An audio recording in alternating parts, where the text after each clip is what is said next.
frecuencia, un 3,3%, es un tumor neuroendocrino derivado de las células C parafoliculares originada en el último cuerpo branquial.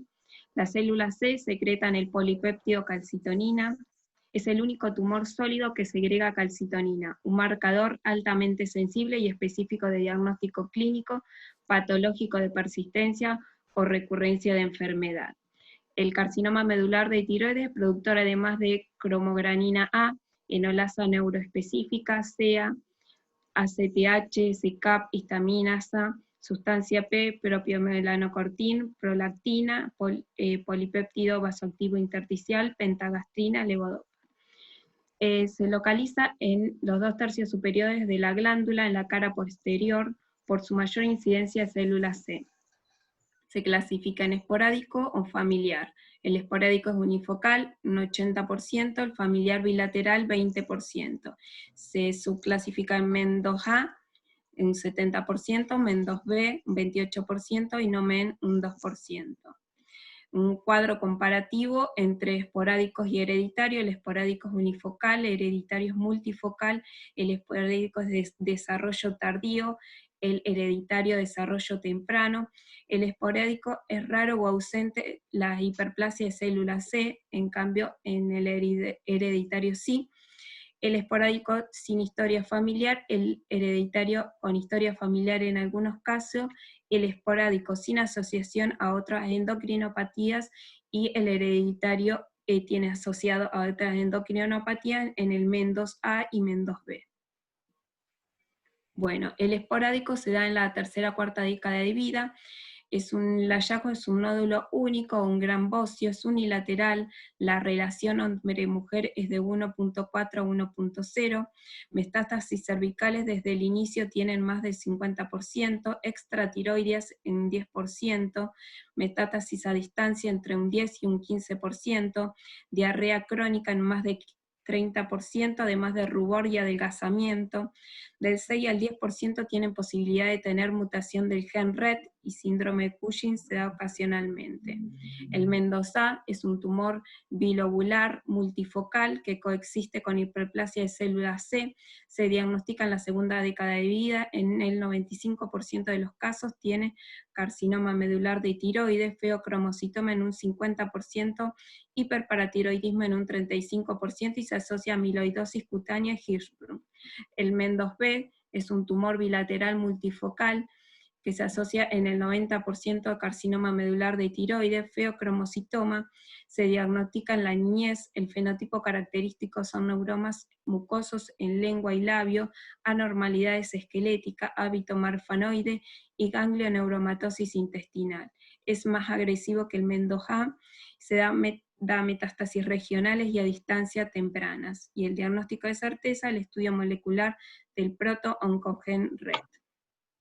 El gen RET pertenece a la familia de los receptores tirosina quinasa. La porción extracelular tiene 4 dominios, como observamos en la imagen, un dominio rico en cisteína. Allí codifican los codones 609, 610, 611, 618, 620 y 634, que son los responsables del tipo MEN 2A. Y el 768, 804, 806 del MEN 2B, no MEN, y atraviesan la membrana celular, y en la región intracelular se encuentran 2 dominios de tirosinquinasa, en la cual codifican el codón 918, responsable del MEN 2B, el 634, el más frecuente el MEN 2A, y el 918 en el MEN 2B. Bueno, la clasificación TNM es igual que en la de los tumores diferenciados, así que lo paso. Bueno, el diagnóstico, se hace la evaluación inicial del paciente, con una historia clínica, una muy buena anamnesis, examen físico, laboratorio, imágenes complementarias y anatomía patológica. La ecografía del cuello es la imagen preoperatoria más importante en el cáncer de tiroides. La TAC es sensible para detectar metástasis pulmonares y ganglios mediastínicos, la TAC y la resonancia también para metástasis hepática, y la gammagrafía ósea para las metástasis óseas. Citología, la punción aspiración con aguja fina. Los nódulos tiroideos de 1 centímetro o más tamaño deben ser evaluados por PAF, según las características del ultrasonido. La punción se realiza en los nódulos tiroideos que se localizan en los 2/3 superiores de la glándula en la cara posterior por su mayor incidencia de células C. La guía ATA 2015, en su recomendación número 19b, nos dice que los hallazgos de PAF que no son concluyentes o subjetivos de carcinoma de medular de tiroides deben medirse la calcitonina en el líquido del lavado de la PAF y tinción con inmunohistoquímica de la muestra de PAF para detectar la presencia de marcadores como calcitonina, cromogranina y CA y la ausencia de tiroglobulina. Calcitonina puede dar aumentos en la insuficiencia renal crónica, en tiroiditis Hashimoto, en cáncer de pulmón de células pequeñas y grandes, en cáncer de próstata, mastocitosis y varios tumores neuroendocrinos entéricos y pulmonares.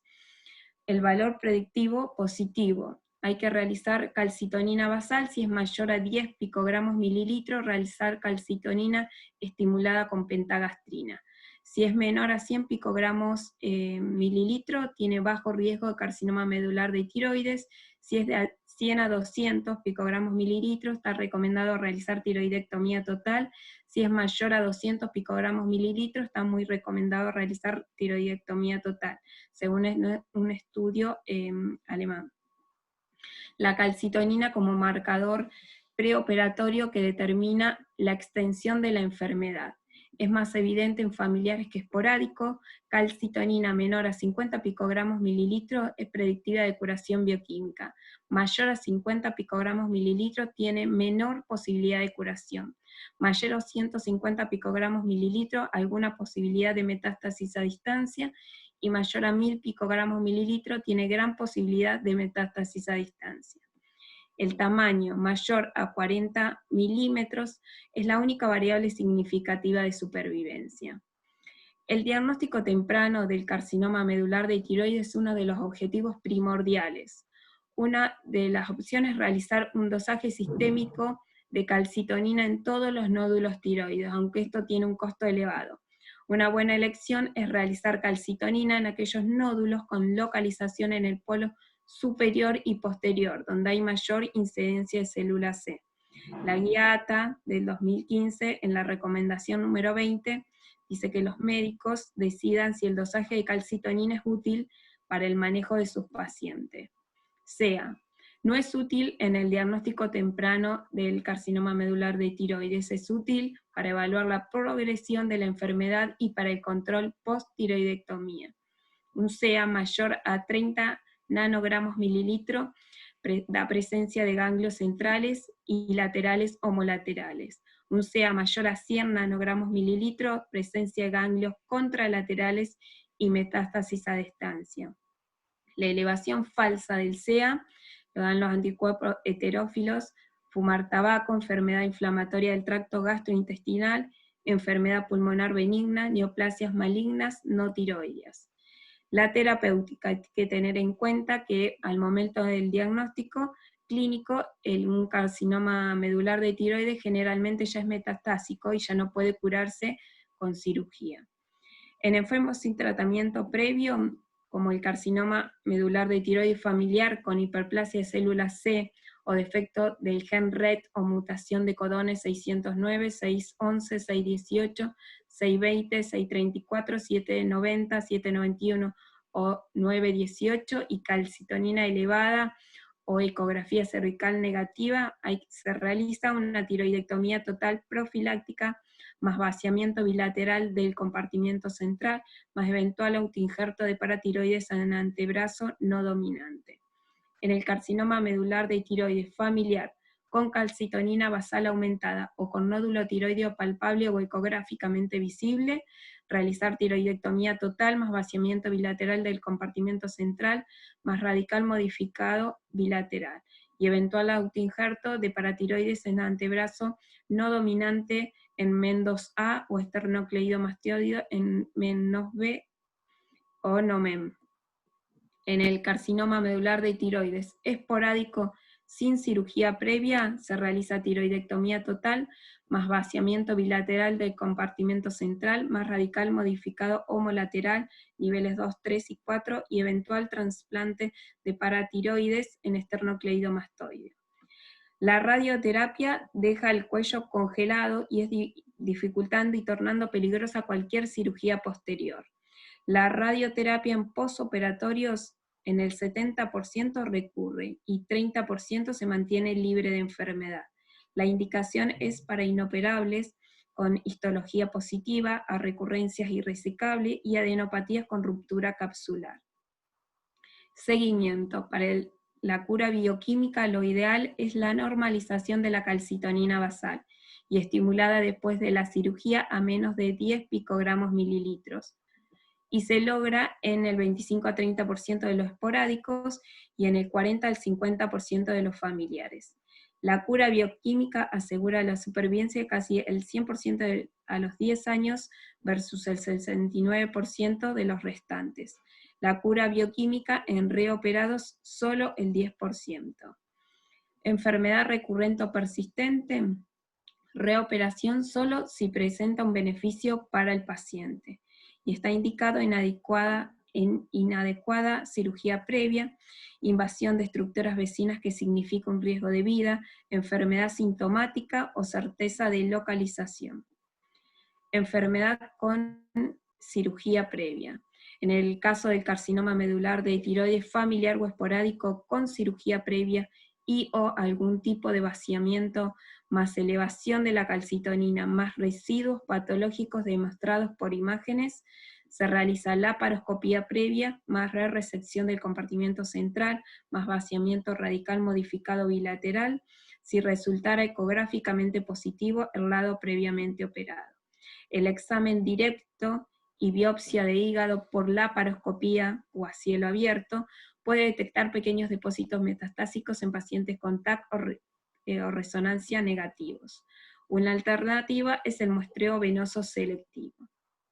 En carcinoma medular de tiroides, familiar o esporádico con cirugía previa positiva más elevación de calcitonina e imágenes negativas, el tratamiento es controversial y la mayoría no se reopera si los síntomas e imágenes son negativos.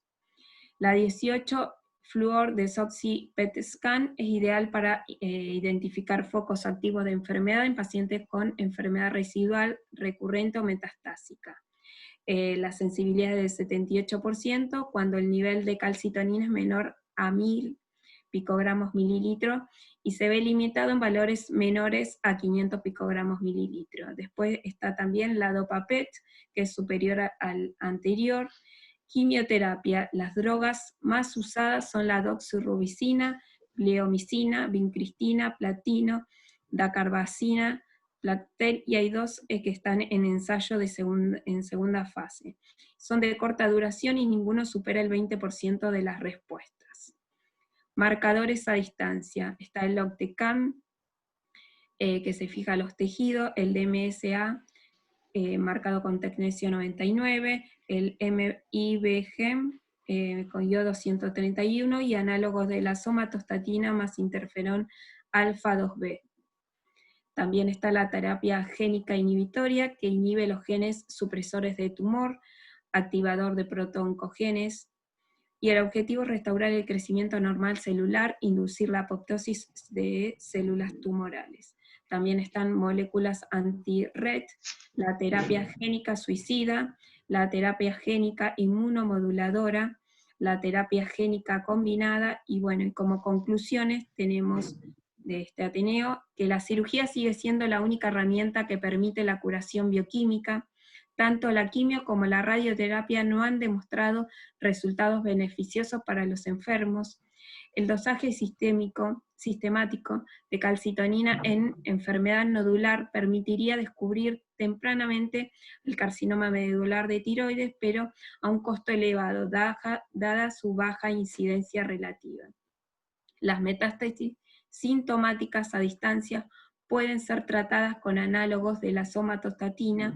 Las metástasis óseas pueden ser resecadas o irradiadas. Las hepáticas sintomáticas pueden ser tratadas con radiofrecuencia o crioablación. Las pulmonares deben resecarse. La inoperable o metástasis en progresión se realiza quimioterapia o radioinmunoterapia con anticuerpos monoclonales anti-CEA, marcado con iodo 131. Si bien la terapia génica a la fecha es poco alentadora, representa una de las perspectivas más prometedoras en los próximos 10 años. La investigación de parientes es obligatoria en el familiar, pero no debe descartarse en los esporádicos. Muy bien. ¿Me escuchan? Sí. Bueno, Noé. Bueno, Fío. ¿Qué pasó? Dale, ¿qué hago? ¿Ya pongo compartir pantalla? Sí. Dale, a ver ahí, déjame ver. Porque nunca lo hice, entonces... No, esto no.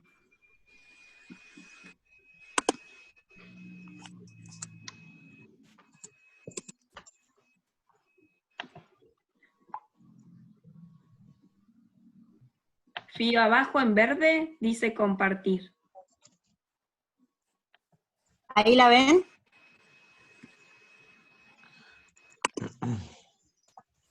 ¿Ahí ven la pantalla? No. No. Porque yo ya estoy compartiendo. Ahí está, ahora sí. Ahí ¿Ahora está, Fiore, sí? ahí te la compartí. Ah, dale. ¿Ven ahí que dice nódulo tiroideo por ultrasonido? Sí, sí, sí. Perfecto. ¿Y me escuchan bien? Sí. Sí, perfecto. ¿Me llega a cortar o me llegan a escuchar entrecortado? Avísenme enseguida. Bueno, mi nombre es Fiorella, soy residente de segundo del Servicio de Diagnóstico por Imágenes y voy a tratar de ser lo más breve posible y hablar sobre el estudio del nódulo tiroideo por ultrasonido. Sabemos que es una entidad muy frecuente, se dice que más del 50% de las personas presentan esta entidad y este gran aumento se debe mayormente a la utilización de ultrasonido como método de elección en el estudio de la patología tiroidea. Lo positivo es que de ese 50%, el 90% de los nódulos tiroideos son benignos, y dentro de los malignos no poseen una gran morbimortalidad, si bien se diferencia en cuanto a los tipos. Sí. Fío, un momentito. Fede, no se ve la pantalla de Fiorella. Ahora ¿No? sí. ¿Ahí ven que cambié o no? Ahora sí. Ahora sí. ¿Sí? Perfecto. Brevemente, el estudio es bastante sencillo de hacer, el paciente no requiere ninguna preparación, debe acostarse boca arriba, con el cuello en extensión. Utilizamos un transductor lineal de alta frecuencia, que si bien no logra gran profundidad, permite una buena diferenciación del tejido superficial, lo cual es óptimo para evaluar la glándula y las estructuras adyacentes. Y vamos a realizar cortes transversales y longitudinales de la glándula, tanto en escala de grises, y también utilizando el Doppler color, más que nada para evaluar, en el caso de los nódulos tiroideos, la vascularización, si es avascular, y en el caso de tener vascularización, qué tipo de vascularización es. Bien, en estas dos imágenes vemos arriba un corte transversal. Esto, ¿ven el cursor, la flechita? Hola. Sí, sí, se ve. Acá. Sí, Bueno, sí, se ve. bien, perfecto. Esto vendría a ser anterior, esto vendría a ser posterior. Acá está la tráquea, y por delante esta estructura homogénea, hiperecoica con respecto a los planos musculares, es la glándula tiroides. ¿Sí? Siempre se debe ver homogénea e hiperecoica. Tenemos el lóbulo derecho, el istmo, el lóbulo izquierdo, y acá abajo un corte longitudinal. Siempre evaluamos toda la glándula, las estructuras adyacentes, y de lo que es la glándula en sí, tomamos los tres diámetros, el diámetro antero-posterior, el transverso y el longitudinal. Y también el istmo, la medición del istmo. El diámetro más importante que nos determina un aumento de tamaño de la glándula es el diámetro antero-posterior. Se dice que teniendo un punto de corte de 2 centímetros, y lo que es más que nada el corte longitudinal nos sirve, en el caso de los nódulos tiroideos, para poder localizar en qué tercio se localiza del lóbulo, si es superior, medio o inferior. ¿Cuál es el rol o el desafío del médico radiólogo en este caso? Es poder determinar las características que nos hacen sospechar malignidad o benignidad de un nódulo, y en base a eso recomendar o no una punción, seguimiento, o determinar si la lesión es benigna, que no requiere un control posterior, ¿sí? Así evitar punciones o procedimientos más invasivos que no ayudarían al paciente. Entonces, al momento de evaluar, en el caso de los nódulos tiroideos, lo que nosotros priorizamos es evaluar la característica del nódulo en sí y el tamaño. Lo más importante es la característica del nódulo, ¿sí? Y después, obviamente, en base a esas características y a ciertos cortes de puntos, o sea, a ciertos puntos de corte del tamaño, es que uno recomienda o no la punción, si es necesaria o no. Cosas que evaluamos son el número de nódulos, si bien no tiene una correlación entre a mayor cantidad de nódulos, mayor malignidad o benignidad, es importante evaluar cada uno de los nódulos y en base a eso determinar cuáles son los que mayor consideramos, o sea, que más características nos orientan hacia malignidad. Entonces, en el caso de tener múltiples nódulos, elegimos uno o dos con mayor grado de características que nos orienten hacia malignidad, y esos son los que nosotros vamos a recomendar punzar, o en el caso de realizar la punción, vamos a elegir esos. Después, muy importante, es evaluar la ecogenicidad. No es lo mismo un nódulo que sea hipoecoico con respecto a la glándula, isoecoico o hiperecoico. Se dice que los nódulos hipoecoicos son los que más orientan a sospechar malignidad del nódulo. Otra de las características es la composición, que sea quístico, sólido o mixto. Los que mayor orientan hacia una malignidad son los nódulos sólidos, y en el caso de un nódulo mixto, el componente que más nos va a importar es el componente sólido, sus características y dónde está localizado y demás. También es importante evaluar si presenta un halo periférico, si bien esto no es tan importante como la hipoecogenicidad o la composición. Por lo general se dice que un nódulo que presenta un halo fino, hipoecoico, regular, tiende más a ser benigno que maligno, a otro que presenta un espesor mayor o que incluso no tiene halo periférico.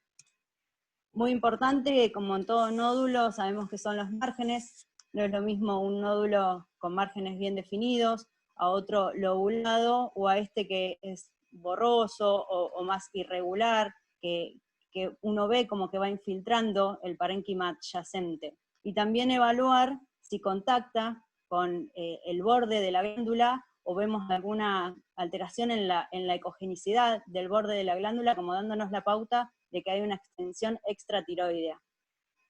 La forma también es importante, no es lo mismo un nódulo que siempre evaluándolo en un corte transversal, que vendría a ser como un corte axial del cuello, no es lo mismo un nódulo que sea más ancho que alto a más alto que ancho. Que sea más alto que ancho nos da la pauta o sea, nos orienta más hacia malignidad.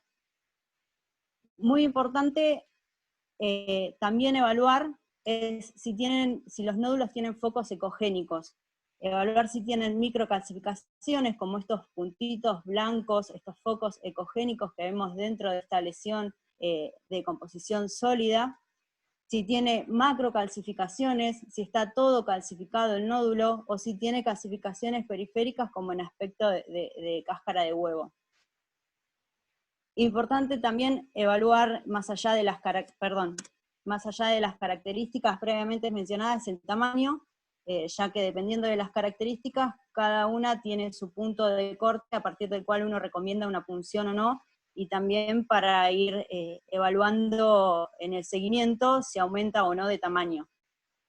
Y otra de las características también, en donde nosotros utilizamos el Doppler color, es para ver la vascularización del nódulo, si es avascular, si presenta vascularización periférica, si presenta vascularización central, o si la vascularización es mixta, como en este caso. Por lo general, que presente vascularización central, a nosotros nos orienta más a que sea un nódulo sospechoso de malignidad. Y obviamente el estudio no termina en la glándula tiroides, evaluamos las estructuras adyacentes y evaluar si tiene adenopatías y la morfología de esas adenopatías. No puedo pasar la próxima diapo. Ahí está.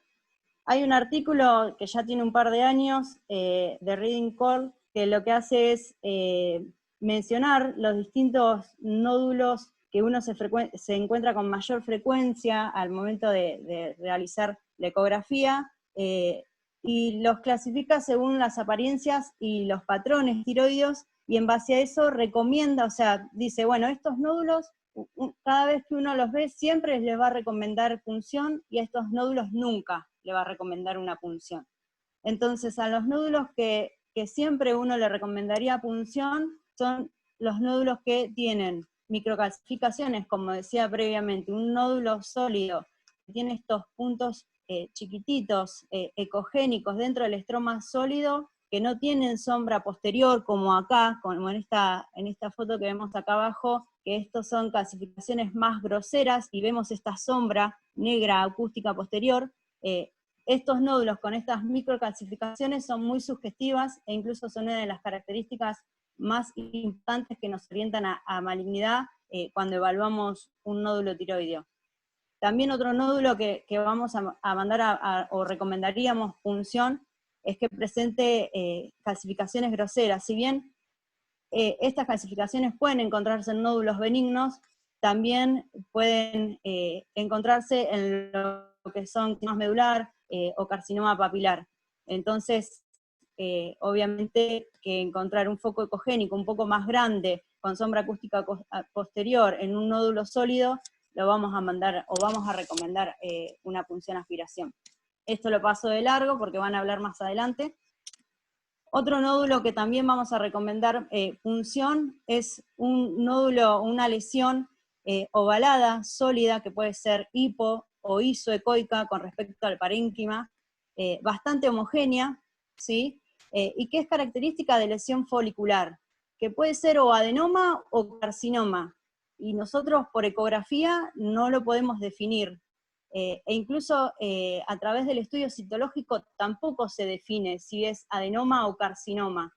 Entonces, a esta lesión le vamos a recomendar la punción aspiración, en el caso de que se determine que es una lesión folicular, sí o sí va a cirugía, y ahí es donde se determina, en base a si tiene invasión vascular o capsular, si es carcinoma o adenoma.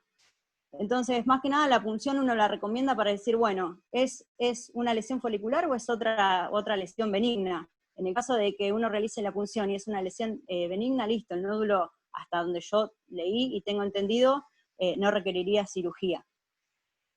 Y otra de las características que obviamente nos orienta hacia malignidad es que sea hipoecoico con respecto a la glándula, y si incluso es más oscuro, más hipoecoico que los planos musculares, nos orientan aún más a malignidad. ¿Qué lesiones no recomendaríamos realizarle una punción? Son todas las lesiones quísticas, ya sean simples, con detritus, o los quistes coloides, que son los que tienen estos puntos ecogénicos con un artefacto que es como en cola de cometa, que son muy diferentes a las microcalcificaciones que mencioné más arriba. Si ven, tiene como una colita, como una forma en B, que la verdad que bueno, los diferencia bastante y no tenemos que confundirlos. Otra lesión que tampoco, que nos orienta más hacia benignidad y no recomendaríamos realizarle una punción, son estas lesiones espongiformes, que son como múltiples microquistes dentro de este nódulo, y que si presentan más del 50% esta morfología o esta característica del nódulo, nos orientan mucho a benignidad, entonces no tendríamos que recomendarle hacerle una punción aspiración. Los nódulos sólidos con degeneración quística Esto es bastante relativo, depende mucho del componente sólido del nódulo. Se dice que si un nódulo presenta mucho componente quístico, uno no debería sugerirle una punción. Sí es importante evaluar el componente sólido, las características de ese componente sólido, si es hipoecoico, si tiene microcalcificaciones, si es vascular, la disposición, si es excéntrica, el ángulo que forma con el borde del nódulo. Todas estas características, si forman un ángulo agudo, si es excéntrico, nos orientan un poco hacia malignidad, y en ese caso sí deberíamos considerar una punción de ese nódulo. Otro patrón que no requiere o no recomendaríamos punción es este patrón micronodulillar, difuso, bilobular, que por lo general nos orienta a una tiroiditis Hashimoto. Estos micronódulos vendrían a ser, o se correlacionan con la anatomía patológica en el infiltrado linfoplasmocitario, entonces este patrón tampoco deberíamos punzarlo. Estos patrones, si bien este artículo que leí no los mencionaba, sí lo mencionaron en la Sociedad Argentina de Radiología, que es un área focal hipoecoica, en un contexto determinado, un paciente relativamente joven con fiebre y dolor cervical, en donde uno sospecharía una tiroiditis, entonces debería realizar una ecografía posterior a la resolución del cuadro, y este área no se observaría. O sea, si uno ve un área focal hipocogénica en un paciente en ese contexto, sospecharíamos más que es una inflamación del parénquima, esperaríamos a que resuelva el cuadro, y luego así hacer una nueva ecografía, y si es una tiroiditis tiende a desaparecer, o debería desaparecer. Y el último patrón o apariencia que la Sociedad Argentina de Radiología no recomienda punzar, esto es variable, hay otras guías europeas, e incluso el Colegio Americano de Radiología, que a esta morfología, a esta característica le suma puntos o sospecha de malignidad. Es un nódulo todo calcificado, o un nódulo con calcificaciones periféricas en cáscara de huevo. Esto es variable y depende de los artículos y de las guías. Algunos dicen que no hay que realizarle nunca una punción, y otros dicen que sí, o lo sugerirían. A todas estas características, obviamente dependiendo cada una a lo que nos oriente a mayor malignidad o no, es el punto de corte que se utiliza para sugerir o no una punción de dicha lesión. Últimas 3 diapositivas, en base a todas estas características, diferentes criterios, como dificultades al momento de poder realizar el manejo del nódulo tiroideo. Hace unos años el Colegio Americano de Radiología publicó lo que es el TIRADS, que es un informe reporte de las características del nódulo. O sea, lo que la sociedad hizo fue, en base a 5 características, a cada característica ponerle un puntaje, y en base a ese puntaje total que da el nódulo, es el nivel de TIRADS que le otorga y la sospecha de malignidad que tiene el nódulo. Entonces pongo un ejemplo: un nódulo sólido hipoecoico ya tiene 3 puntos. Si a eso le observo microcalcificaciones en el estroma sólido, son 3 puntos más. Esa suma me da 6 puntos, por lo que sería un TIRADS 4, con una sospecha moderada de malignidad. Entonces, dependiendo del tamaño del nódulo, dice, bueno, más de 1,5 va a punción. Más de 1, bueno, lo sigo. Esto es lo que dice el Colegio Americano de Radiología. Obviamente, las sugerencias son lo que mencionaba previamente: si son muchos nódulos, elegir los 2 con mayor grado. Se miden los 3 diámetros del nódulo, y la definición de crecimiento es un aumento del del 20% en 2 dimensiones, o un aumento de 50 o más en su volumen. Y en el 2014 se publicó en la Revista Argentina de Radiología como una escala de puntuación modificada en base al TIRADS previo, en donde lo quisieron hacer un poco más sencillo y decir, bueno, tenemos estas características de malignidad, o que nos orientan hacia malignidad, cada característica tiene un punto. Entonces, si yo tengo un nódulo hipocoico, voy a poner el mismo ejemplo anterior, un nódulo hipocoico con microcalcificaciones, son 2 puntos. En esta escala vendría a ser un 4B. Lo quisieron hacer como un poco más sencillo, no sé, la verdad, bueno, yo estoy empezando en esto, y la verdad que en el servicio de a poquito lo queremos ir implementando, pero muchas veces cuesta un poco. Así que bueno, espero que haya sido sencillo y se haya entendido, y nada más.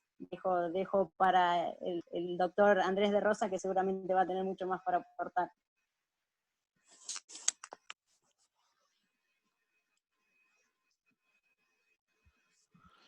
Bueno, Fede, Hola. ¿querés que empecemos? Nacha, ¿querés que pasemos a la presentación de Andrés? Dale, dale, Andrés. perfecto.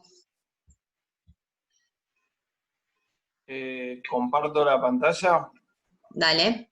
Dale, perfecto. Confirmemos que todos la puedan ver, porque en la anterior no se veía, algunos de los participantes no podían ver la presentación. Cualquier cosa nos avisan. Ahí están viendo la presentación completa. Sí, sí. Bueno, antes que nada les agradezco muchísimo la invitación. Agradezco a mi amigo Rodrigo por la empernada, pero lo quiero mucho. No, para mí es un honor estar acá. Les agradezco a todos los de la barría, que no los conozco, y es un gusto y un placer. Veo también algunos amigos, el doctor Serafini y el doctor Dip, que son cirujanos del Hospital de Clínicas, residentes del Hospital de Clínicas, algunos maestros míos, el doctor Gergo se encuentra presente, el doctor Nirenberg, que ya lo mencionaron, que fue jefe de servicio, y la doctora Fabiana Sánchez, que son maestros de planta míos del Hospital de Clínicas, del cual yo también formo parte. Veo también residentes del Hospital de Clínicas, así que saludo a todos, muchísimas gracias. Yo voy a hablar un poquito de la patología maligna de tiroides. Ya habló muchísimo y muy bien tanto la doctora Romina como la doctora Fiorella, con lo cual yo me voy a enfocar rápidamente a algunos tips y algunas características principales de cada tipo de tumor de tiroides, rápidamente, y me pidieron que me enfoque un poco más en lo que son los ganglios cervicales, que es un tema medio tabú, en lo que es que nos confluye tanto a los cirujanos, a los oncólogos, a los médicos especialistas en imágenes y a los endocrinólogos, que es como un tema medio tabú, de que hay mucho sobrediagnóstico de adenopatías. Entonces, para definir un poco los criterios patológicos de los ganglios cervicales, los cuales yo veo bastante en mi experiencia. Arranco la clase. Bueno, a ver si me deja reanudar presentación. Ahí arranco. ¿Ahí ven bien? Cualquier cosa me dicen. Bien, lo de clasificación histológicamente, las incidencias son por todos ya conocidas. El papilar es por lejos el cáncer más frecuente, en algunas series cercanas al 90%, en otras más del 75%. Por lejos es el cáncer que más nos encontramos en la práctica diaria. Le sigue en orden de frecuencia el folicular, el medular, el anaplásico, el linfoma y otros como metástasis que rara vez encontramos en la tiroides. El folicular entre un 10 a un 20% a veces está descripto, 15, a veces más, a veces menos. El medular, como ya mencionó las doctoras anteriores, suele ser menos del 5% o rondar el 5%, y los anaplásicos realmente son muy raros, menores al 2% casi siempre en todas las series, menor al 1% en general. Y los linfomas también hay que pensarlo, son muy raros, yo la verdad que en la práctica de varios años que tengo, yo he visto 2, y simplemente voy a decir después un par de cosas para diagnosticarlos. Vamos con las características del papilar. Tiene 2 picos de incidencia que todos conocemos, 30, o sea, pacientes jóvenes y pacientes grandes, desde 30 años un pico y 70 años el otro pico. preferentemente por el sexo femenino, tiene cierta predilección. La mayoría nos encontramos muchas veces, como dijo la doctora, con pequeñas microcalcificaciones que corresponden a los cuerpos de Samoma, tienen predilección por las metástasis linfáticas, la verdad que las metástasis a distancia son raras de encontrar. No obstante, cuando las encontramos, las vemos en mediastino y en pulmón. Las de pulmón son las típicas micrometástasis o metástasis miliares que vemos a veces. La mortalidad, la verdad que es muy baja. Todos sabemos que decimos esa cosa de que el papilar sería el tumor que elegiríamos tener si tuviéramos que tener un tumor, ¿no? Esta es una imagen típica de un micropapilar. Fíjense las medidas, ahí sí se llegan a ver, 8 por 5 por 9 milímetros. Esta es la imagen típica donde ustedes ven esta mancha que es una hipocogenicidad, de bordes mal definidos, de aspecto medio geográfico.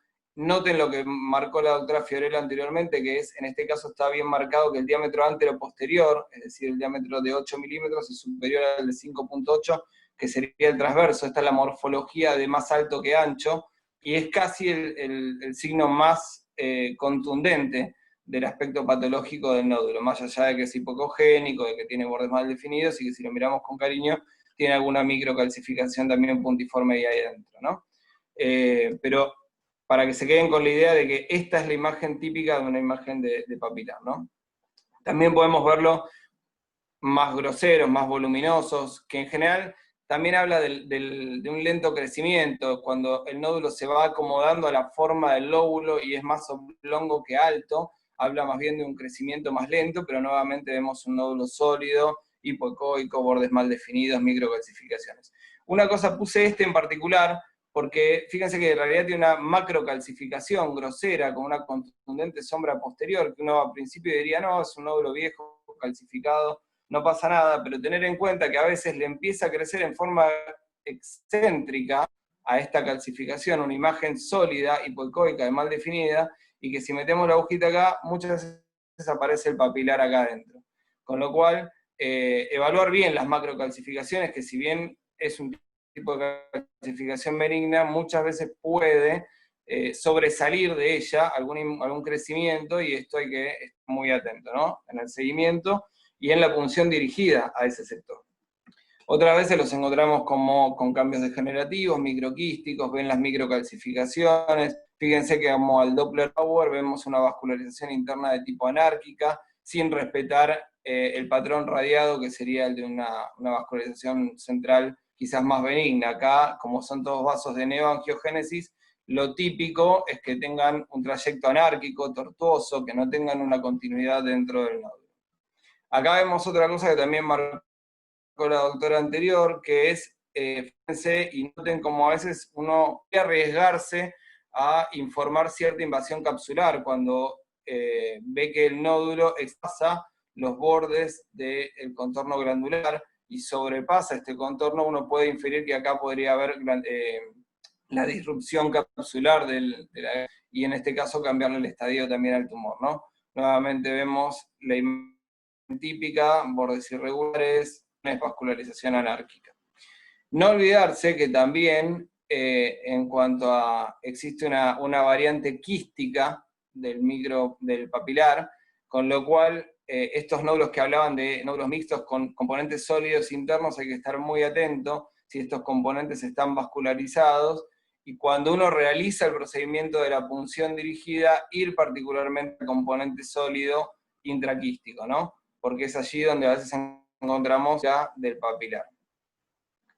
El folicular, como lo mencionaban anteriormente, muchas veces es indistinguible de un adenoma, de un nódulo que a veces hasta parece benigno y que sin embargo lo punzamos o por tamaño o porque evolutivamente creció, pero en el mejor de los casos nos ayuda y tiene bordes irregulares, a veces tiene un halo grueso, suele ser un poco más hipoecoico y tiene vascularización interna a veces de distribución no tan radiada o no tan benigna. Una cosa del folicular es que a veces ya no se usa tanto, pero antes tomábamos el índice de resistencia intranodular y suele tener a veces índices de resistencias elevados por encima de 0,8. Acá tienen un ejemplo, ¿sí? Pero noten que el nódulo igualmente ayuda, con que no tiene halo tan definido, es de bordes irregulares, ¿sí?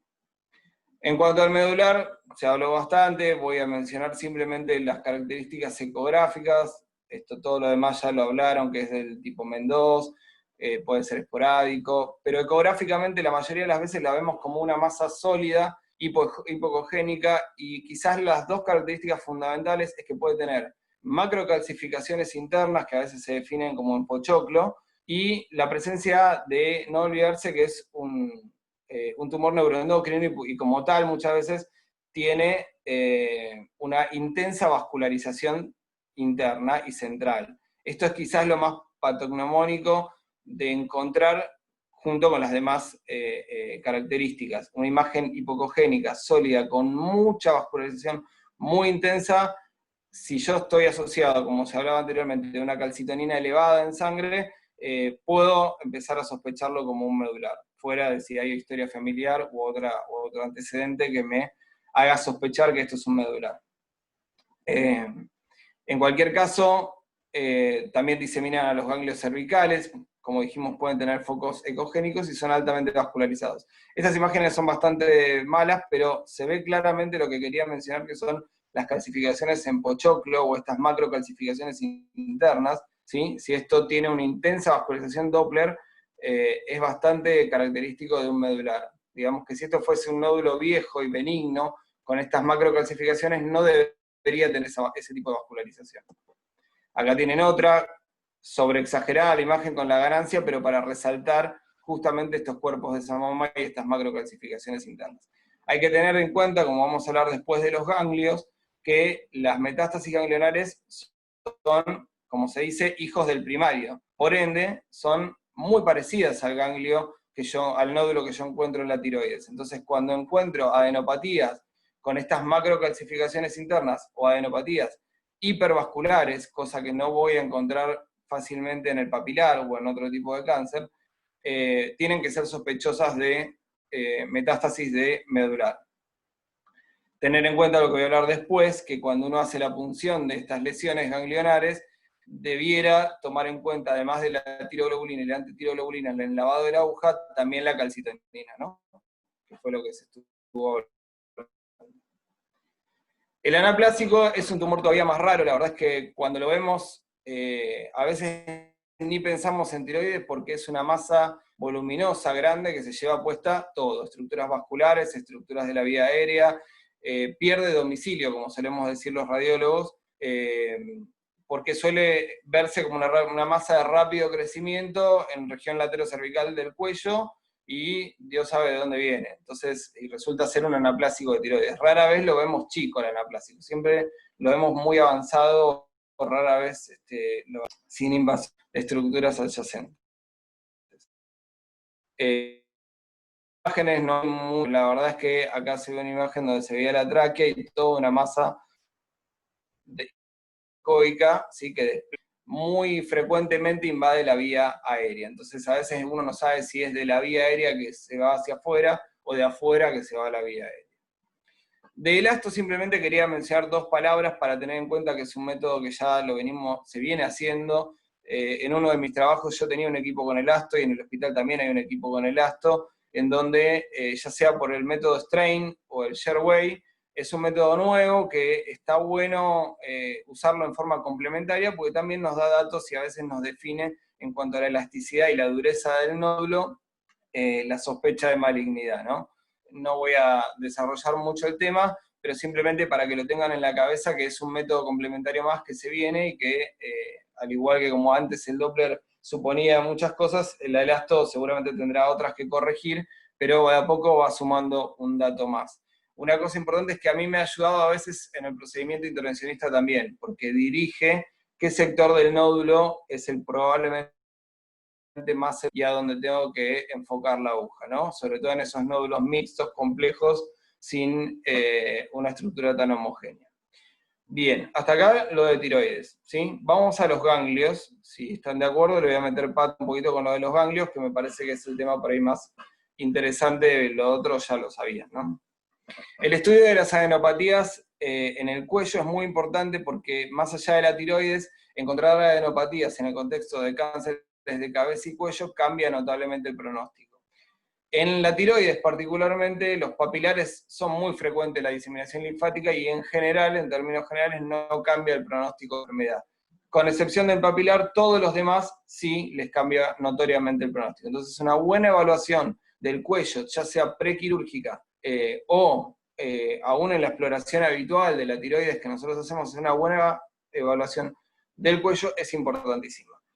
En general está escrito que por semiología, por palpación, los ganglios se palpan a partir del centímetro o de los 12 milímetros. Y para nosotros los radiólogos, los ganglios pueden ser patológicos con hasta 5 o 6 milímetros. Y ahora les voy a explicar por qué.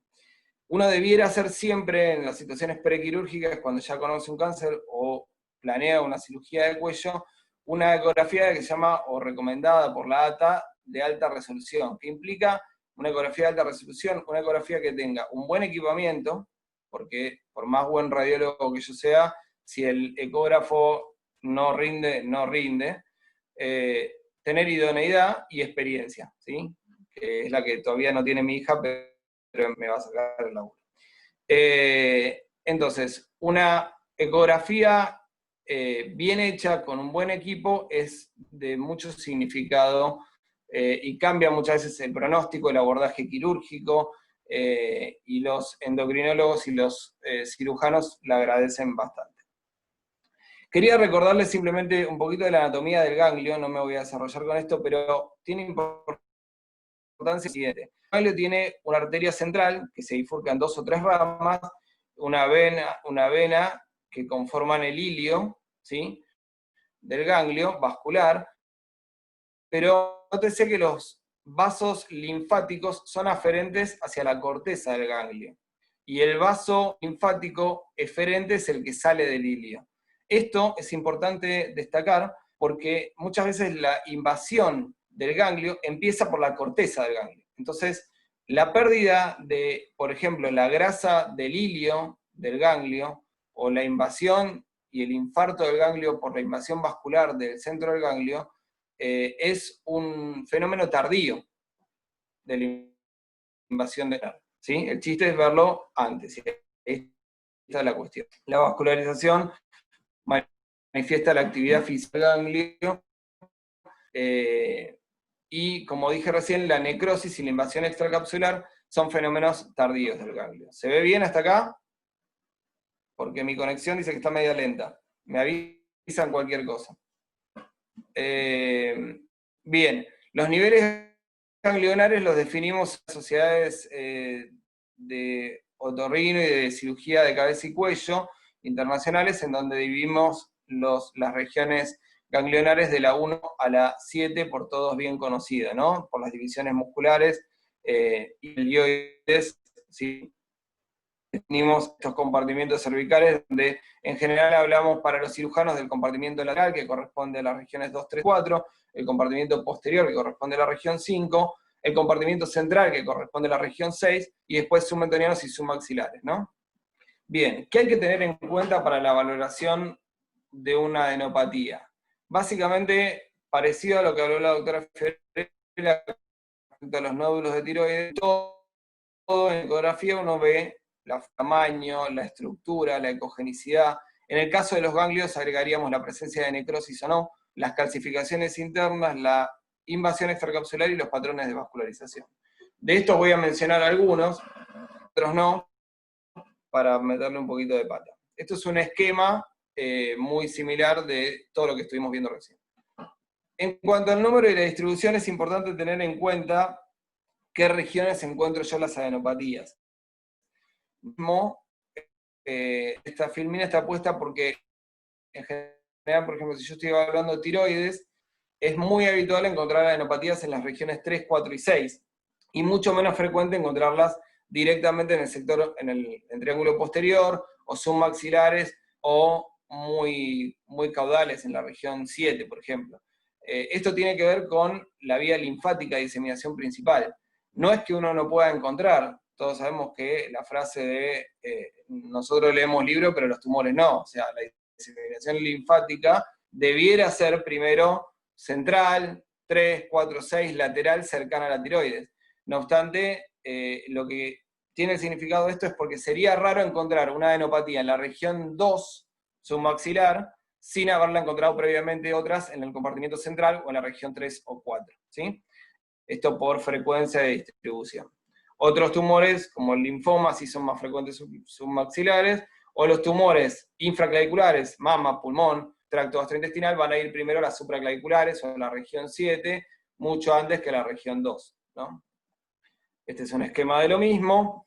Importancia del eje corto. Nosotros, radiólogos, hace rato que hablamos ya no de una adenopatía en cuanto a sus ejes axiales, sino hablamos particularmente del eje corto de la adenopatía. La adenopatía, lo que hay que tener en cuenta es que se mide a través de su eje corto, su eje transversal. Este diámetro es el que marca, si quieren, el punto de corte de la adenopatía como tal.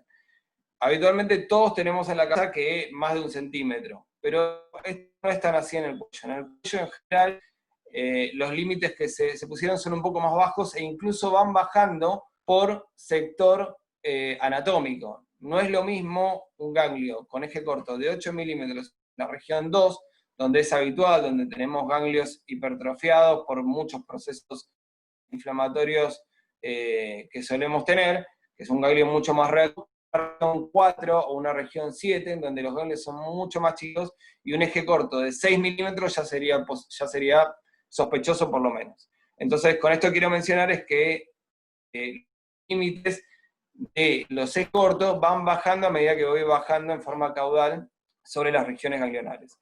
En general, el límite de corte es 8 milímetros, ¿sí? La forma, como ya se habló también, igual que los nódulos tiroideos, los ganglios empiezan a ser patológicos cuando tienden a ser redondeados. Esto es que su eje corto empieza a ser parecido al eje largo. Ya trabajos muy antiguos, del 2000 y pico, hablaban del índice de redondez, esta relación entre el diámetro largo y el diámetro transverso del ganglio, y cuanto más redondo era, más sospechoso era, ¿sí? Esto, obviamente, es una masa adenopática que la vemos todo, ¿sí? La idea es no llegar acá. El asunto es cuando, por ejemplo, yo tengo una imagen en el contexto de un ganglio patológico, de un nódulo patológico tiroides, encuentro un ganglio así, que parece medio redondito, medio sospechoso, y por ahí veo un ganglio así que parece normal, ¿no?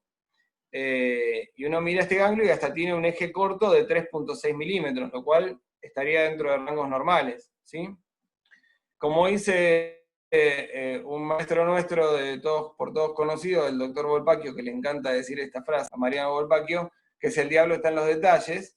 Si uno mira con detenimiento, este ganglio tiene un pequeño engrosamiento focal de la cortical, por ejemplo acá, que de hecho y protruye sobre el seno del ganglio ahí. Cuando lo fuimos a punzar, tenía una micrometástasis ahí, ¿sí? Que en esto quiero decir de que, más allá de si yo encuentro un contexto patológico, tengo que ser detallista con estas estructuras ganglionares, ¿no? Otra cosa que ya mencionamos es que son hijos del primario, es decir, si el primario de tiroides era un papilar y tenía microcalcificaciones, es probable que el ganglio tenga microcalcificaciones. Si el primario de la tiroides era quístico, con cambios degenerativos quísticos, es probable que el ganglio también lo tenga, como en este caso, ¿no? Sigo. La presencia de necrosis, como dijimos anteriormente, como la invasión del ganglio es desde la corteza al seno del ganglio, es un fenómeno tardío, pero muy específico, probablemente el más específico de que estoy viendo una adenopatía. Independientemente de su diámetro y de sus características, la presencia de necrosis habla de una adenopatía y un ganglio patológico, ¿sí? Tener en cuenta que procesos granulomatosos infecciosos como una tuberculosis también pueden dar cambios necrobióticos internos, ¿no? Pero en este caso, fíjense, un ganglio que era muy parecido al papilar quístico que hemos visto en la imagen previa, ¿se acuerdan? Donde tenía ese nódulo mural intraquístico. Bueno, en este ganglio pasaba lo mismo, había una vegetación mural con vascularización interna. La calcificación, como dijimos, también es un diagnóstico muy preciso de que estoy ante una adenopatía. En general los ganglios, nuevamente, salvo en la tuberculosis o en la sarcoidosis o en alguna enfermedad granulomatosa, no suelen tener calcificaciones internas, ¿sí? Cuando yo veo microcalcificaciones en una adenopatía, se torna altamente sospechosa, ¿sí? Bien, acá tenemos otro ejemplo. En cuanto a los patrones vasculares, como vimos, el ganglio tenía un vaso central que normalmente se dividía en 2 o en 3 ramas, y al igual que el riñón, los vasitos se van haciendo mucho más chiquititos hacia la corteza, y normalmente no debiera tener flujo cortical o flujo de la corteza en el ganglio visible, ni siquiera por Power Doppler, que es una sensibilidad de vasitos con bajo flujo, ¿no? Pero entonces cuando yo tengo vascularización de vasos subcapsulares o corticales dentro del ganglio, o una ramificación que no es la habitual, me tiene que llamar la atención la vascularización al Doppler, que obviamente me da un punto más, un signo más, para sospechar de que estoy ante una adenopatía. Acá ven una adenopatía nuevamente con una vascularización totalmente anárquica, con vasos subcapsulares bien patológicos, ¿sí? Acá tienen otro. Una cosa a tener en cuenta, el flujo puede no estar ante ganglios muy chiquititos. Si yo tengo un ganglio de 4 milímetros, 3 milímetros, puede ser hipovascular y no por ello es patológico, ¿sí?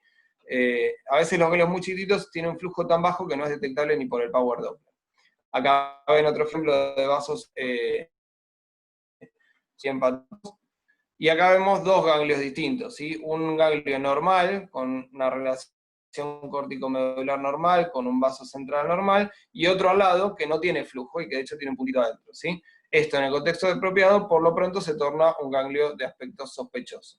Y probablemente en eje corto no supere los 4 milímetros. ¿Se entiende lo que digo?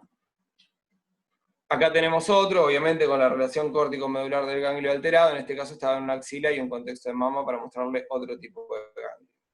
En cuanto a la función activa, como ya se mencionó también, y en cuanto a los ganglios particularmente, uno debiera tener en cuenta siempre el lavado de la aguja post-punción. Una vez que punza el ganglio, uno la lava con un poquitito de fisio y dosa en ese lavado la presencia de tiroglobulina y antitiroglobulina en forma habitual para todas las supranares de un papilar.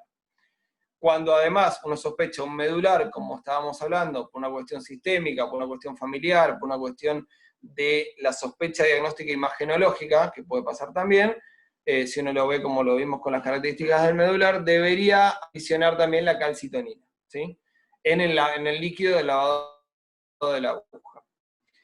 Esto es importantísimo porque muchas veces, por lo menos yo he tenido por lo menos varios casos, por lo menos 5, en donde hicimos diagnóstico con el lavado, a pesar de haber tenido una citología negativa. Con esto quiero decir, ojo con los ganglios que tienen mucha necrobiosis central, porque por ahí no sale celularidad, pero sale el lavado por hormona. Entonces ahí el ganglio se vuelve patológico, independientemente de la citología. O sea que esto es paralelo a lo citológico y suma muchísimo, porque muchas veces hace diagnóstico por sí solo.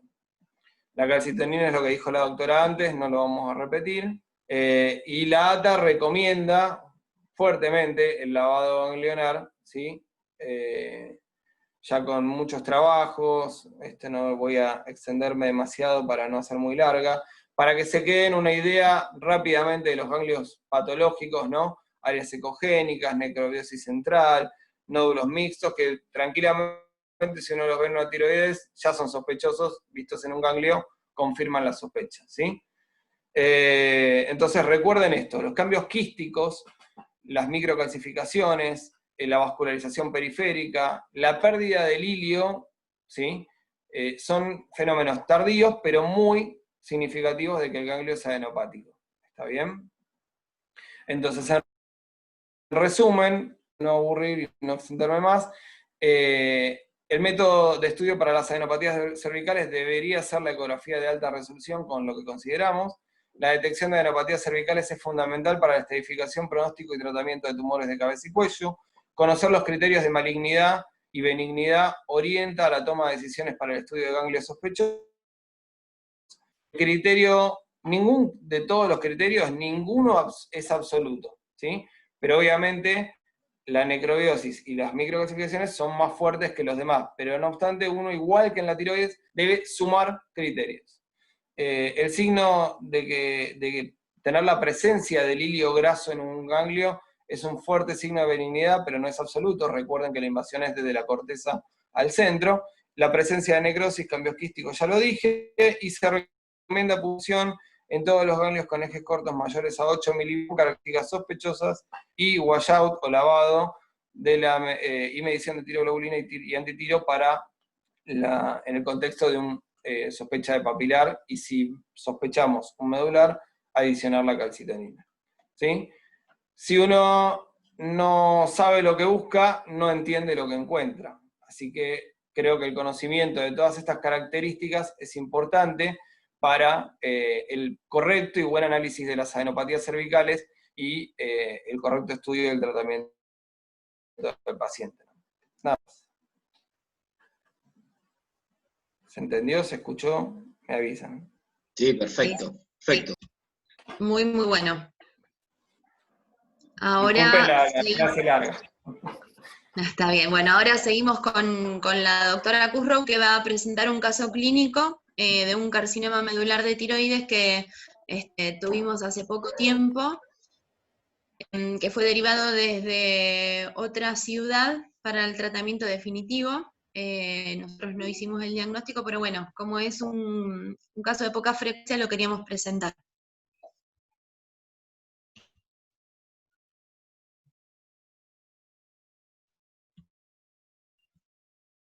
¿Romy?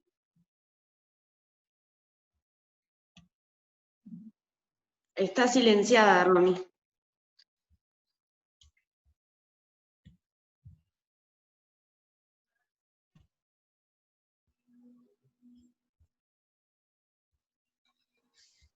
¿Me escuchan ahora? Sí. Sí, perfecto. Bueno. BM, masculina de 70 años de edad. Espera, ¿ven todos la pantalla? ¿Ven todos? Compartí la pantalla, Romy. Ah, Yo la estoy viendo, ¿eh? sí, yo ya la compartí. Está compartida. Pará. ¿Quieren que vuelva a probar? No, pará. Yo te ayudo ahí. Ahí está. Dale. ¿La Ahora ven sí lo ven todos todos. ahora? Ahora lo tienen que ver todos. Bueno, comienzo. BM, masculina de 70 años de edad, en estudio por médico de cabecera por presentar tumor lateral de cuello, ubicado en zona 2, de crecimiento progresivo y sin dolor, se presenta a la consulta derivado por dicho médico para realización de cirugía definitiva. Como antecedentes médicos, hipotiroidismo en tratamiento con levotiroxina, tiene 3 stents cardíacos, enfermedad carotidia bilateral, sin estenosis sintomática, bypass femoropopliteo en tratamiento con betabloqueantes, vasodilatadores, antiagregantes, con un riesgo quirúrgico moderado a alto. Ay, no me pasa la...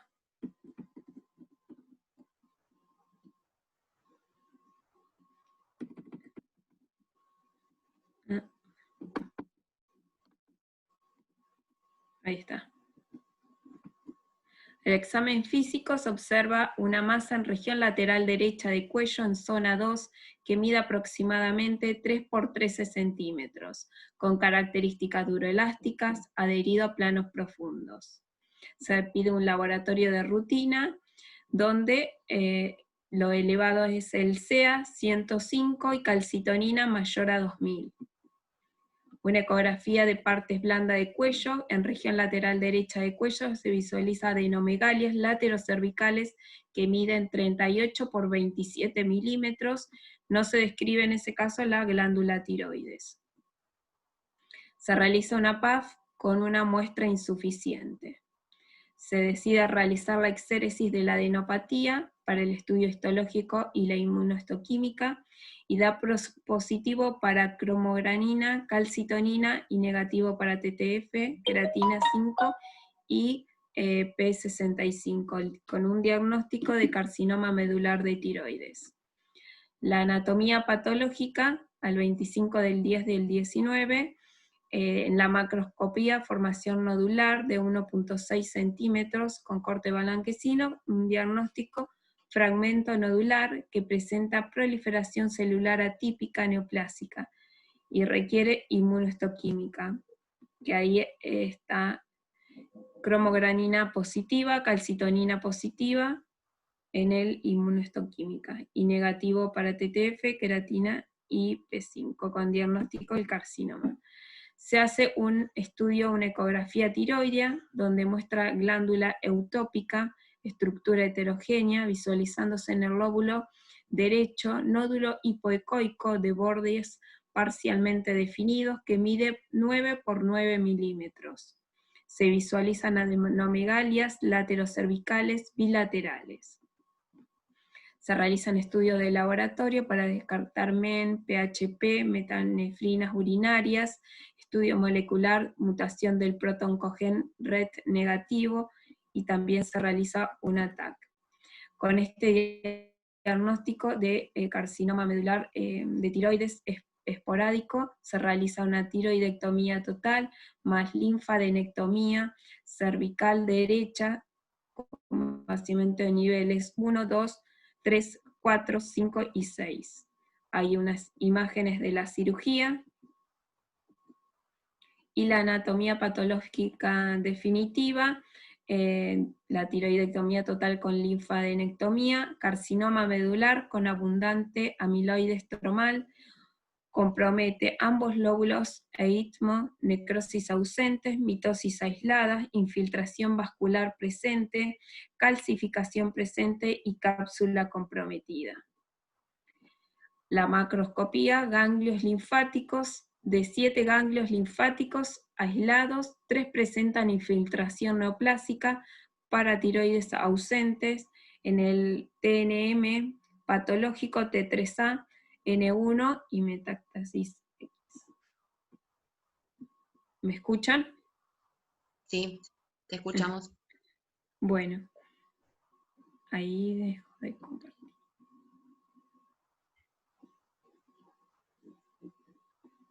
Bueno, Ese es ya hemos terminado con todas las exposiciones. Ahora nos quedaría, bueno, hacer, aparte de la discusión, que ya tenemos personas muy importantes para aportar en este tema.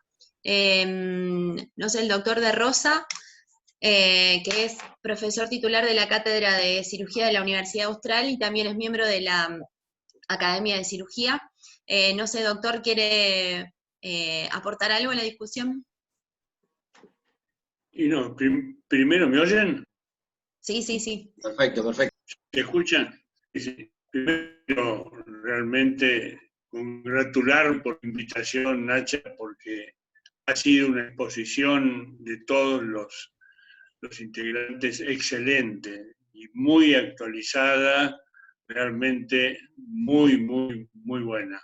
Es decir, prácticamente no se puede aportar nada nuevo ni novedoso, sino solamente mi impresión. Lo único que yo quisiera preguntar a los cirujanos, ¿por qué no completaron el estudio cuando tuvieron la adenopatía y no hicieron una ecografía de tiroides? Porque esa hubieran evitado una cirugía en un enfermo tan complejo, ¿no? Y le hubieran hecho seguramente por punción de tiroides el diagnóstico de un carcinoma medular, ¿no? Porque además ya tenían el CEA muy elevado, casi alta. Nosotros desde hace un tiempo estamos ya encontrando carcinomas medulares, porque yo personalmente, cada vez que tengo un paciente con un nódulo tiroideo, cualquiera sea la impresión, le pido siempre calcitonina. Y a veces pacientes que pensábamos que no tenían un medular, lo tenían en un esporádico muy chico, y bueno, ahí se está dando el futuro del enfermo, porque yo pienso que tomándolo, como dijeron muy bien los antecesores, cuando uno lo toma en un momento precoz a este tipo de tumores que son tan agresivos y realmente tiene una mortalidad muy alta, a diferente de los diferenciados o de los papilares, es conveniente siempre hacer el diagnóstico del tratamiento precoz, ¿verdad? Es lo único que a mí me sorprendió un poco que le hicieran, o que no lo repunzaran. Nosotros tuvimos la suerte vos lo viste, Nacha, cuando teníamos el consultorio, todavía sigue estando en el Ramos, dentro del servicio de endocrinología. Y las funciones las hacíamos con la doctora Gañetén, que es una citóloga que estaba en el Ramos, muy, muy, muy capacitada. Y bueno, y punzábamos desde el principio los tumores grandes, después incorporamos, como dijo muy bien Sáenz, o Fiorella creo que fue, al ecografista junto con nosotros, y además del ecografista, el citólogo es muy importante en el momento de la punción, porque hay tantas imágenes que se pueden tener con la ecografía cuando uno hace la punción, y uno tiene que hacer varias funciones, no una o dos, eso es muy conocido. Y el citólogo le tiene que informar si el material es suficiente o insuficiente, ¿verdad? Y en ese momento, seguramente, si no teníamos una ecografía de tiroides, porque la primera ecografía era de adenopatías, le hubiéramos hecho una ecografía en la tiroides y hubieran aparecido, como se vio después, múltiples nódulos y eligiendo también, de acuerdo al tipo de nódulos, los más palpables, los más punzables. Nosotros siempre, ahora trabajamos con Roberto Lambertini, del Hospital Italiano, que prácticamente él trabaja de esta manera: ecografía, punción y citólogo, y no informa casi nunca material insuficiente. Hace, como dijo Sáenz, el lavado de la aguja, le mide tiroglobulina y antitiroglobulina, y cuando hay una sospecha, como es este caso, de calcitonina elevada y sospecha de carcinoma medular, le hace siempre la medición correspondiente. Pero, bueno, es así, una primera consideración que quisiera hacer. Bueno, en este caso, el paciente a nosotros nos fue derivado desde otra ciudad. En otra ciudad se habría hecho la PAF, que primero fue insuficiente, y ahí en esa ciudad se decidió hacer la biopsia quirúrgica de la adenopatía, porque empezó siendo estudiado como un tumor lateral de cuello. Así que por eso fue lo que pasó. Claro. Bueno, está bien, me lo aclaré. Yo suponía que era algo por el estilo, pero me lo aclaraste, ¿no? Después el tratamiento, son tumores muy tormentosos los medulares, ¿no? Por eso insisto siempre yo de que hay que agarrarlos temprano, ¿no? Pero bueno, el tratamiento que le hicieron ustedes, se ve una disección de cuello muy linda, vos, no sé si quién lo operó, pero lo operó muy bien. Conservó el yugular, eso es muy importante, porque yo creo que a este enfermo, no sé si va a dar, porque la verdad que tiene muchas cosas, además del carcinoma medular, ¿no? Mal estado general, sus problemas, su cardiopatía, anticoagulación, todo eso, ¿no?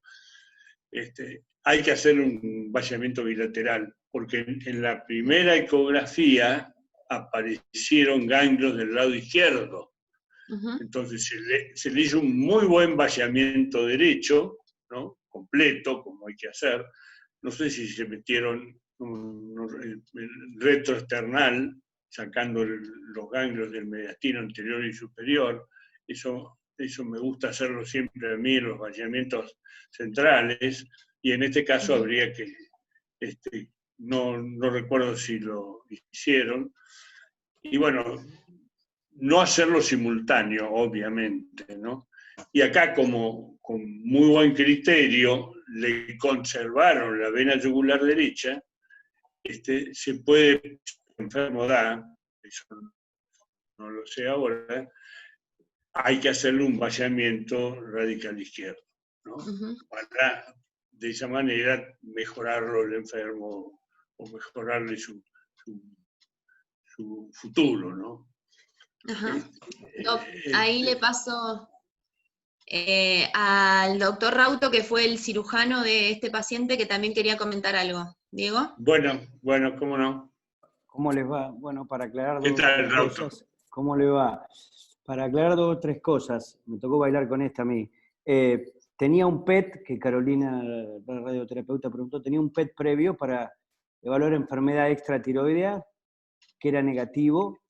Lo de la ecografía que usted mencionó fue así, se le hizo una tomografía nueva y no constatamos adenopatías contralaterales. Y por el nivel de calcitonina, que era alto, era casi de 2000 de calcitonina, también nosotros teníamos en el planteamiento quirúrgico el vaciamiento cervical radical bilateral. El paciente este tenía un riesgo alto por su enfermedad carotidia, anestesia no lo reevalúa y nos dice que va a ser complicado tener el cuello de este paciente por mucho tiempo lateral. Son cuestiones que después se puede discutir. Hicimos el homolateral bastante completo, más allá de que la anatomía patológica nos pareció pocos ganglios, pero lo hicimos bien completo. Y un dato más, se le planteó el vaciamiento contralateral, y el paciente nos hizo una ACV a los 10 días del posoperatorio por su enfermedad carotidia. Ahora estamos más complicados plantearle el vaciamiento contralateral. Pero bueno, era para aclarar un par de cosas que se nos fue dando, pero pensamos en lo mismo, en la bilateralidad, por su alto... una pregunta es si siempre los medulares usted le hace el bilateral aunque tenga una calcitonina no tan alta, porque había unas guías que decía que si no era tan alto, por ahí en el unilateral y con tomografías, era una de las preguntas. Y bueno, y ahora a bailar con el paciente que también hizo una ACV, ¿no? No te oigo bien, ¿eh? Sí, a la pregunta, es decir, ya no hago más vaciamientos bilaterales en el mismo acto quirúrgico, ¿no? Los he hecho y bueno, es preferible diferir el vaciamiento del otro lado porque es mejor para el paciente. Y a veces pasa eso que vos comentás, Diego, que el enfermo anda muy bien, lo seguís sobre todo con todo lo que hemos visto hoy de radiología y de imaginología, etcétera, etcétera, y con punciones, y bueno, se lo va siguiendo y con la medición de la calcitonina, ¿verdad? Del posoperatorio, que es un marcador excelente.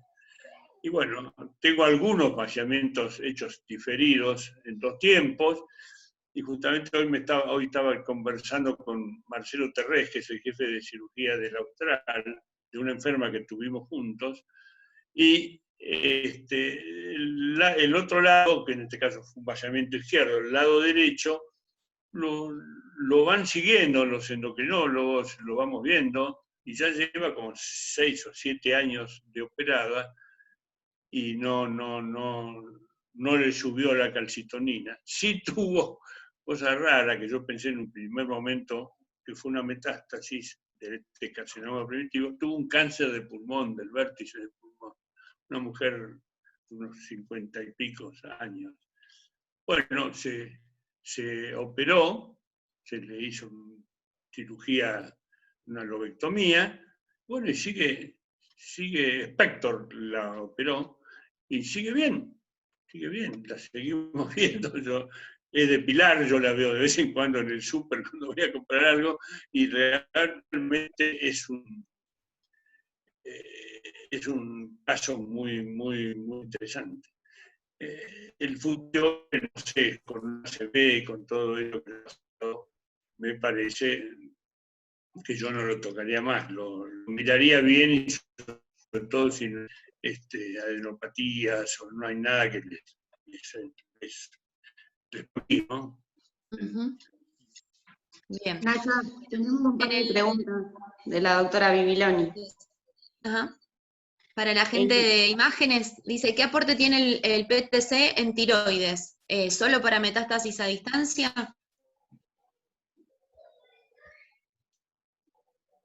Doctor González Toranzo, no sé si está. Sí, estoy acá. Estaba esperando a ver si Andrés quería desarrollar, que tiene más experiencia. Pero en principio, sí, se utiliza solo para metástasis a distancia y enfermedad diseminada. Uh-huh. Andrés, Bueno, no sé si está por ahí. Acá estoy. Sí, el tema del PET, a veces hay algunos marcadores específicos, pero sí, en general el PET nos dice siempre la actividad metabólica, los ganglios son unos grandes simuladores y dependemos del punto de corte del ganglio, por eso es importante en imágenes la complementariedad, ¿no? Nosotros complementamos, cuando hacemos ecografías miramos el PET y cuando informamos el PET miramos también la ecografía, porque hay veces que en el PET captan cosas que son inflamatorias. También hay que ver los tiempos postquirúrgicos, es algo muy importante que los cirujanos tienen que tener en cuenta, que una resección de menos de 6 meses todavía puede dejar rastros inflamatorios en el cuello y esto dar falsos positivos del PET. Entonces el PET hay que tomarlo con pinzas, es una herramienta muy buena para el seguimiento postquirúrgico mediato a tardío y para las probables recidivas, pero bueno, siempre teniendo en cuenta el contexto, que no haya nada inflamatorio, que no haya nada infeccioso, y la verdad que el cuello y los ganglios es un tema complejo en ese punto.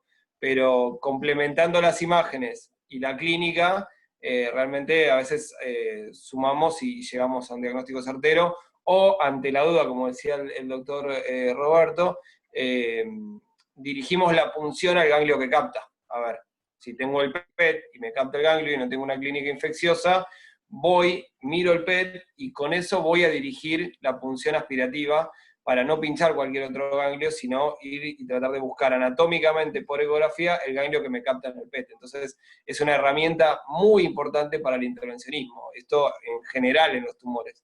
Y en los ganglios cervicales, muy importante. Otra pregunta de la doctora es ¿cuántos ganglios cervicales hay que resecar para considerar muestra oncológica? Le podríamos decir a Fernando que nos ayude con esto, a Fernando Dip, ya que lo tengo ahí. No lo veo, pero creo que está. Así que si Fernando querés participar. ¿Cómo te va? Mira, el tema de los ganglios, nosotros con un vaciamiento completo de cuello lateral de 5 niveles, con vaciamiento central, esperamos 35, 40 ganglios por lo menos.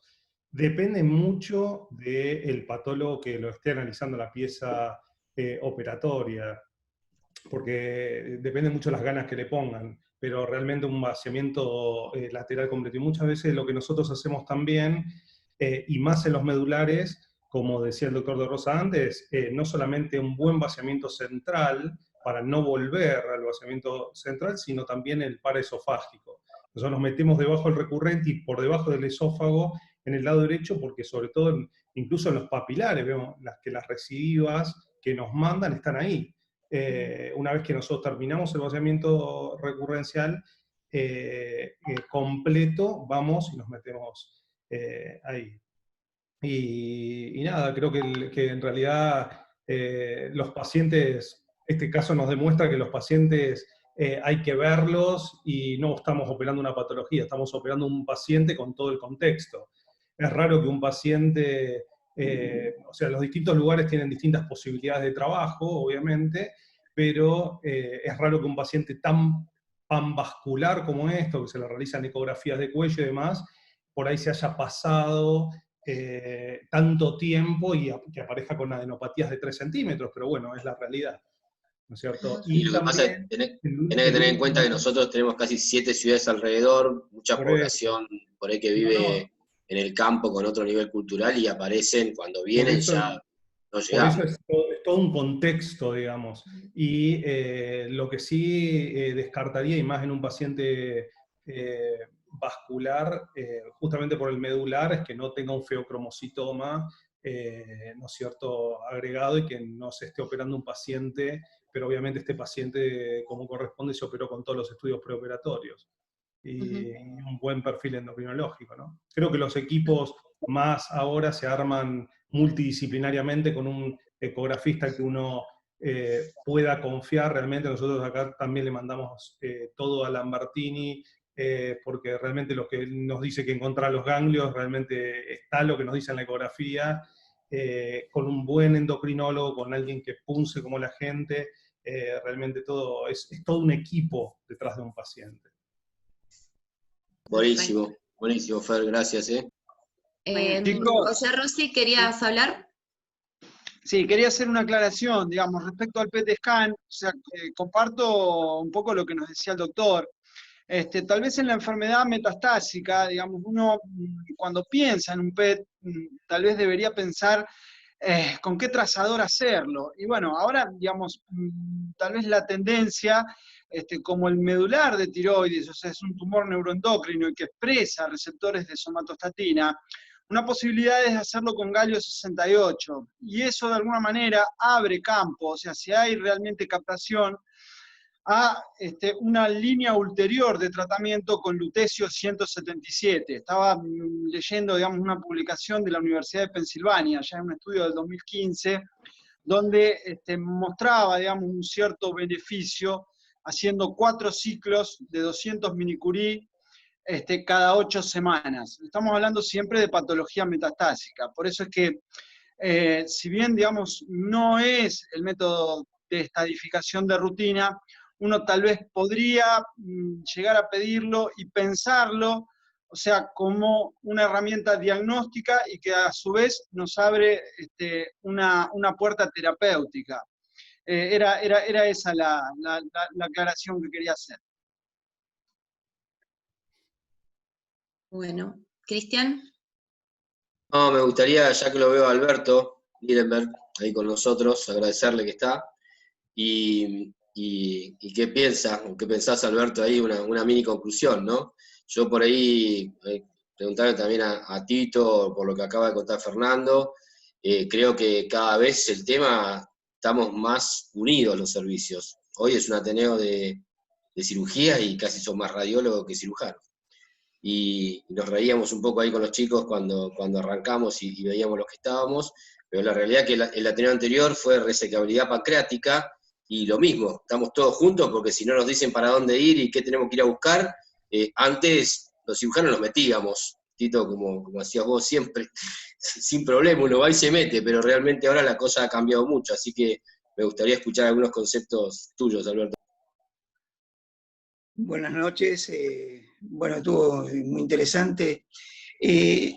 Mirá, hoy en día lo que vos decís, es todo trabajo en equipo, experiencia, lo que decía Andrés, experiencia, ser muy, muy cauto con lo que uno informa y no aislarse. Yo creo que si uno no sabe o tiene dudas, siempre conviene decirlo y manejarse con las cosas que uno realmente tenga experiencia. Lo importante acá, lo fundamental es el tipo de, primero y principal desde el punto de vista ecográfico, que es lo que más manejo, no tengo la menor idea con respecto a PET-CT y todo lo resonancia y todo eso, pero hay que tener mucho cuidado con respecto a dos cosas. Uno, el aspecto de la imagen que uno ve, saber lo más grosero que son el tipo, es decir, por lo menos lo que a mí más me interesa, que son los bordes y las microcalcificaciones y los ganglios, buscar bien los ganglios.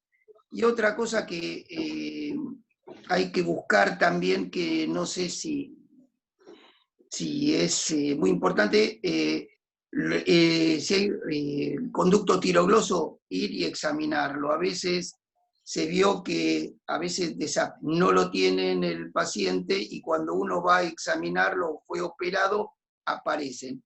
No sé por qué, pero hay que rastrearlo. Y bueno, después lo que dijo Andrés con respecto a al tipo de ganglios. Yo le daba mucha importancia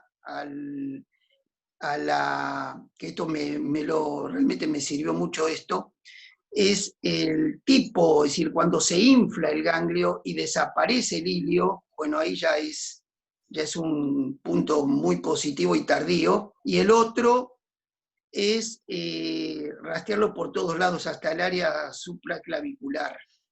Eso por lo menos la experiencia que yo tengo, y cuando me mandan y les tengo mucho miedo, es los pacientes tiroidectomizados.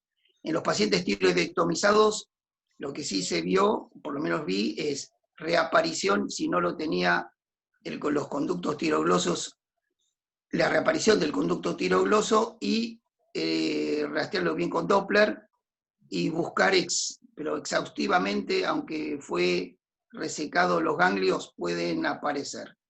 Eso es la poca experiencia que tengo y no puedo decir más porque no lo sé, le digo sinceramente.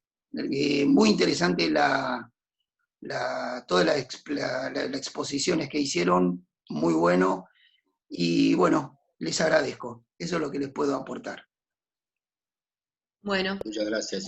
Muchas gracias.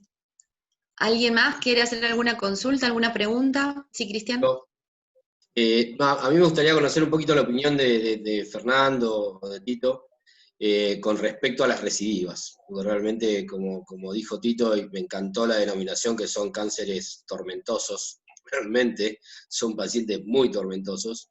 Cualquier recidiva de cuello es difícil. Acá está, ahí lo veo a Norberto Durante, que es otro de los cirujanos de acá de la Barría, que casi es el referente de cuello acá en la ciudad.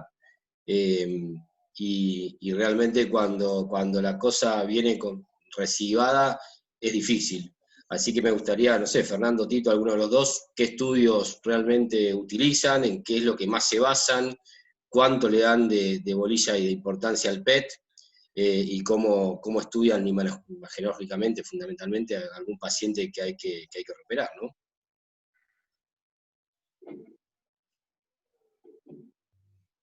Doctor, ¿quiere responder o quiere que opine yo, como ustedes quieran? Como quieran los dos, los escuchamos a los dos.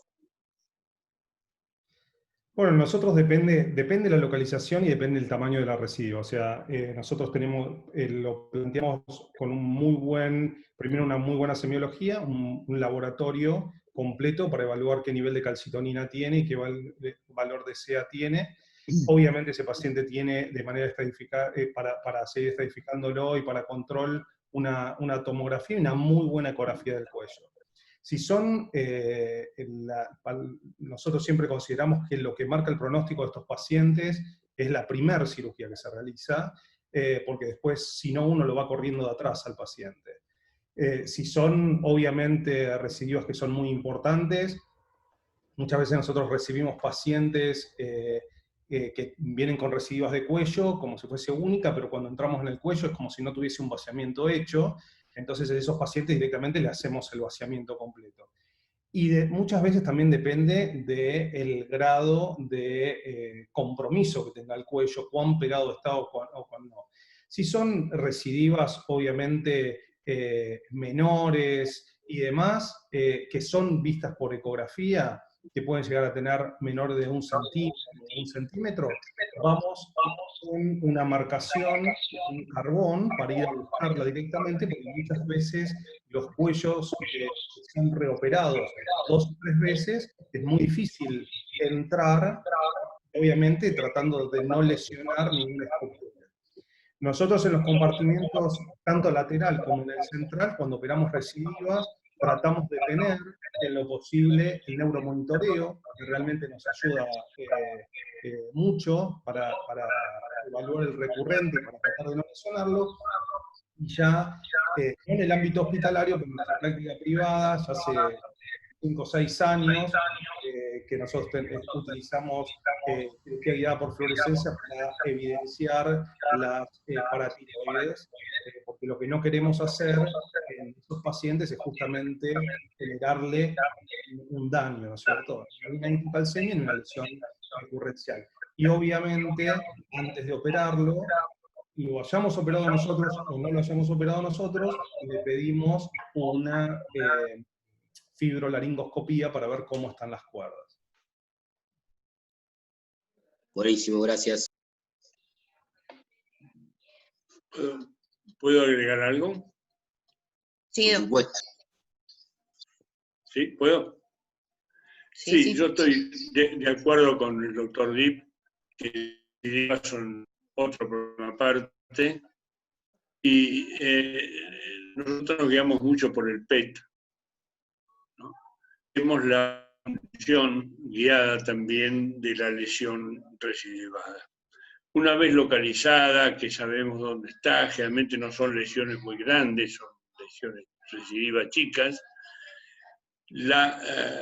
lo consultamos a Lambertini y hacíamos una localización de la lesión con un arpón.